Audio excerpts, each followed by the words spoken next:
안녕하세요, 지메입니다.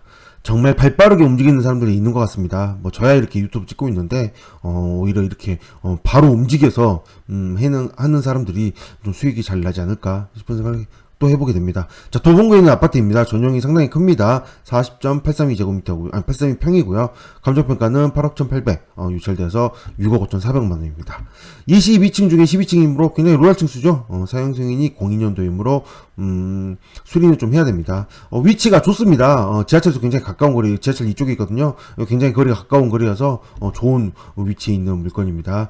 자, 등기부를 보시면 등기부를 먼저 보시면 2013년도에 소유권 이전 매매가 되었는데 매매를 하면서 근저당 설정을 했죠. 근저당은 4억 1,400만원으로 이때 당시에 받을 수 있는 최대 근저당을 다 받은 걸로 보여집니다.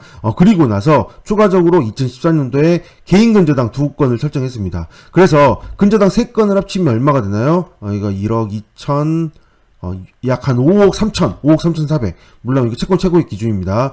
5억 3,400 정도의 근저당을 잡아 놓은 상태입니다. 그 상태에서 2016년도에 근저당이 들어왔는데요. 자, 이때 들어올 수 있을까? 일단 먼저 살펴봐보면 시세부터 먼저 보도록 하겠습니다. 자, 2014년도 11월, 2014년도 11월에 처음에 근저당을 설정을 했고요. 2014년, 이때 정도에 2014년 8월 9월 이 정도에 근저당 설정을 했었고, 그 다음에 2016년도 제가 근저당을 보려고 하죠. 2016년도 근저당을 잡을 때 당시의 시세, 2016년도면 이때쯤입니다. 2016년도 11월이죠. 2016년도 11월이면 뭐 이 정도입니다. 이 정도면 11월은 좀 전일식 이 정도로 봐야 되겠죠. 그럼 약 한 6억 정도.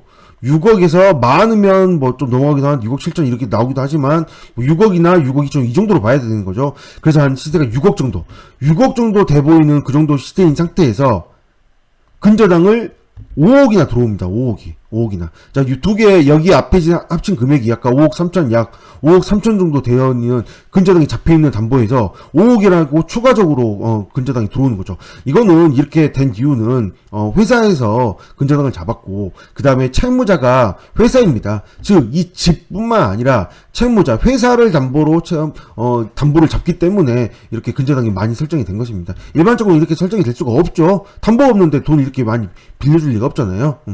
그리고 나서 시간이 지나서 이제 경매에 나오게 됐는데, 자, 근저당권에 의해서 경매가 나왔습니다. 4억 3,400만원이 잡혀져 있고요. 그런데 시간이 지나서 다시 경매가 나온 게 이 근저당권자가 또 중복경매로 넘겼습니다. 이렇게. 경매로 넘겼는데 청구 금액이 4억 7,500만원이죠. 자, 이게 어떻게 된 걸까요? 일단 제가 뭘 얘기하고 싶으냐면 이 근저당에 잡힌 이런 내용을 좀 봐야 됩니다. 자, 등기부를 보시면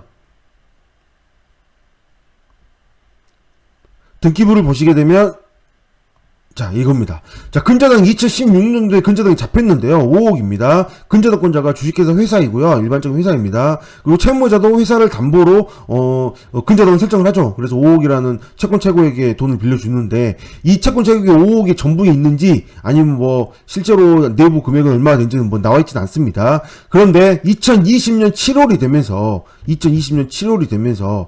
당연히 2020년 7월이면 시세가 굉장히 많이 올랐잖아요. 일단 시세를 잠깐 보시면 2020년 7월이면 거의 뭐 8억, 9억 정도 나오고 있는 상황입니다. 이미 지금은 9억이 넘어갔죠. 9억이 충분히 넘어갔기 때문에 충분한 시세를 가지고 있는 상태에서 이 상태에서 근저당권 이전이 이루어집니다.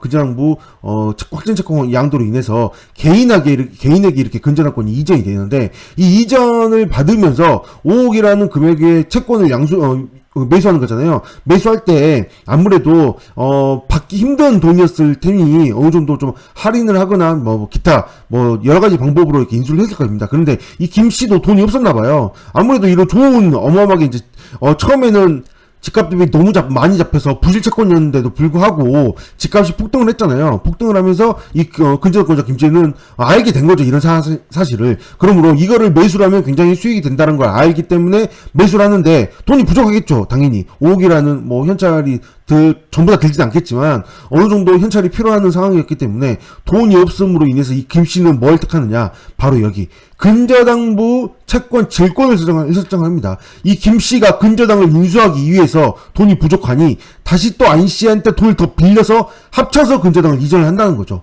근저당부 질권을 설정을 한 거죠. 이 근저당부 질권이 되면 개인 대 개인이 돈을 빌려줘서 얼마나 빌려줬어요? 2억 5천만 원이나 빌려줬죠. 이거 굉장한 이율이 높을 겁니다. 엄청 높을 거예요. 이율이. 제가 모르긴 몰라도 예전에 이제 질권으로 제가 몇 번 글을 쓴 적이 있었는데 뭐 못해도 뭐 몇십 프로 나오는 경우도 있죠. 뭐 불법이라고는 할 수 있겠지만 개인적인 채권이니까요. 뭐 적어도 15% 이상은, 뭐 15%는 은행이니까요. 뭐 이건 뭐 어쨌든 그 이상의 굉장한 이자를 부담을 하고서라도 이렇게 빌려도 충분한 메리트가 있는, 왜? 이 원래는 부실채권이어서 거의 값어치가 없었던 채권을 확정채권 양도로 인수를 하면서 집값이 올라갔음으로 인해서 굉장히 거의 다 받을 수 있는 상황이 된 거죠. 일단 집값을 다시 보시면 지금 9억이 넘어갔잖아요. 앞에 있는 금액 합친다면 얼마예요? 5억 3천.